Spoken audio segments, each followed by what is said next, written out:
în cazul dat, trebuie să raportăm la poliție aceste activități și respectiv la Departamentul de Securitate Financiară.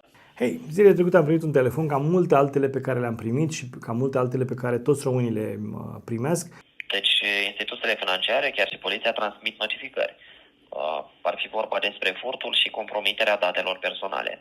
Aș vrea să te invit să-l asculți cu atenție și să-mi spui în comentarii dacă ai întâlnit situații similare. Mi-aș dori ca tot mai mulți români să afle despre aceste situații, tocmai pentru a se proteja.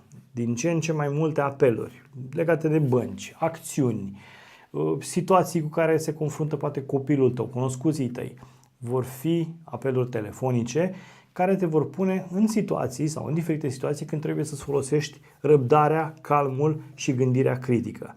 Întotdeauna spune, hai să închid, zi unde să caut pe internet, numărul de telefon și să sun. Asigură-te că acolo unde suni e un număr pe bune. Salvează numărul, salvează conversația ori de câte ori poți și trimite-o către poliție. Îți mulțumesc mult și hai să facem cunoscute astfel de povești, tocmai pentru a-i ajuta pe români să se protejeze. Nu aveți un mail de la Unicredit? Mă înțeles, ați verificat și în spam? Mă uit acum. Vă rog. Unicredit, hai să vedem. Nimic. Dar a zis mai devreme că ING trebuia să trimită notificări. Poftim? Mi-a spus că m-ați sunat de la Unicredit și apoi mi-a spus că ING trebuia să-mi trimită niște notificări. Nu, am spus asta. Ba da, ba da. Am spus Unicredit. Nu, vorbim de contul creat la Unicredit. Am înțeles. Nu, n-am primit nimic. Am înțeles. Ar mai fi plasat și un număr de telefon, ca fiind număr de contact. Așa. Practic un număr indisponibil. Am încercat să telefonăm acel număr și nu răspunde. Da, nu știu, ăsta e numărul. E ok. Un alt număr nu mai dețineți? Nu. Deci numărul care este plasat ar fi 0746 572. Da, nu știu. Deci nu-l cunoașteți. Nu. Poate e altcineva. Nu poate fi altcineva, așa cum este înregistrat pe buletinul dumneavoastră. Adică numărul dumneavoastră deja a fost solicitat în baza CNP-ului, de la operatorii de telefonie. Am înțeles. E o greșeală. Și cererea este înregistrată în Bacău. Bun, în cazul dat, trebuie să raportăm la poliție aceste activități și respectiv la Departamentul de Securitate Financiară. Ok. Între timp o să vă rog să-mi spuneți, dumneavoastră ați fost informat referitor la activitățile frauduloase ce s-au înregistrat în ultima perioadă în țară? Nu. Nu cunoașteți. Nu mă uit la televizor. Deci instituțiile financiare, chiar și poliția, transmit notificări. Ar fi vorba despre furtul și compromiterea datelor personale. Ok. În ultima perioadă se prezintă tot mai multe persoane străine la instituții bancare cu un act de identitate falsificat sau duplicat, unde ar fi plasate datele dumneavoastră, doar că poza este modificată, conform persoanei care s-a prezentat la instituție. Am înțeles. Și din păcate reușesc să deschidă unele conturi bancare, atât online cât și fizic, direct din sucursale.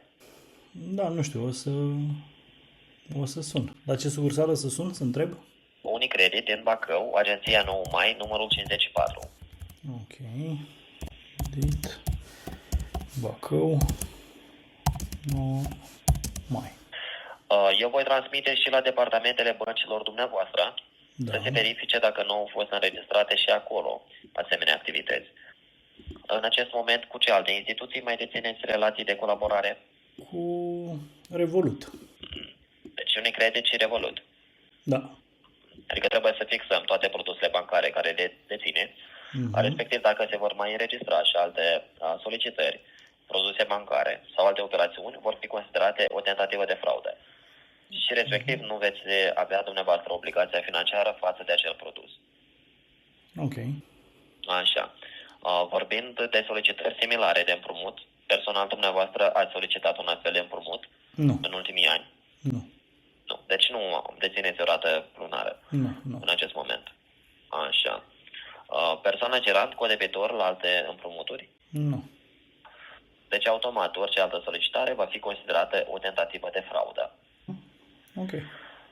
Unele cazuri au fost înregistrate când scurgerea datelor personale a fost de la unii angajatori, având breșe de securitate. În cazul dumneavoastră nu ar putea fi de la locul de muncă o problemă? Nu cred. Nu ați fost informat? Nu am fost informat. Nu. Am înțeles. Dacă vă amintiți la angajare, ați depus documentele online sau fizic?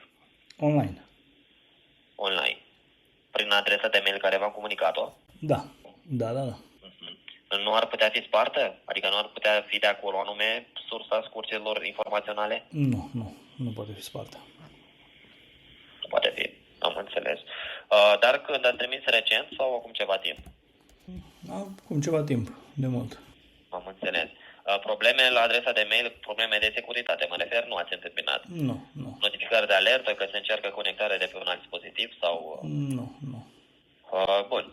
Ținând cont că la instituția noastră s-a solicitat suma de 40.000 de lei, Okay. se va verifica ce sumă totală s-ar putea solicita de numele dumneavoastră. Pentru a fi blocate asemenea solicitări, trebuie să fixăm și venitul dumneavoastră declarat la ANAF net, care este. Bănuiesc că l-au cei din bancă. Nu, eu nu dețin acces la aceste informații. V-am telefonat doar în baza cererii de împrumut. N-am făcut nicio cerere de împrumut. Am înțeles, nu ați făcut-o dumneavoastră. Aceste informații trebuie să le fixăm pentru a se face acest calcul. Auzi, uite, Anume pentru a fi blocate aceste solicitări. hai să facem așa. Pe ce număr să sun să cer cu tine? Uite, dăm numele tău și sun eu pe număr și... Cu cine vorbesc acum? Dragoș Crăciun, m-am prezentat dacă ați fost atent. Ok. Și ce departament? Manager relații cu clienții. La Unicredit? Da. Ok. Bun, deci dacă sun acum acolo în Bacău, pot să te găsesc? Da, nu este o problemă, puteți să telefonați. Ok. Bun, pe aia că ne auzim în câteva minute. Sun acolo. Deci, în acest moment, raportul rămâne în așteptare, aștept sunetul dumneavoastră și vom continua. Corect, am înțeles. Sigur. Da. Bine. Vă comunic numărul de contact la care să telefonați? Păi nu e ăla de pe site? De pe net? Ba da, dar pot să vi-l comunic automat să telefonați. Vă rog. Nu accesați. Vă rog. Bun.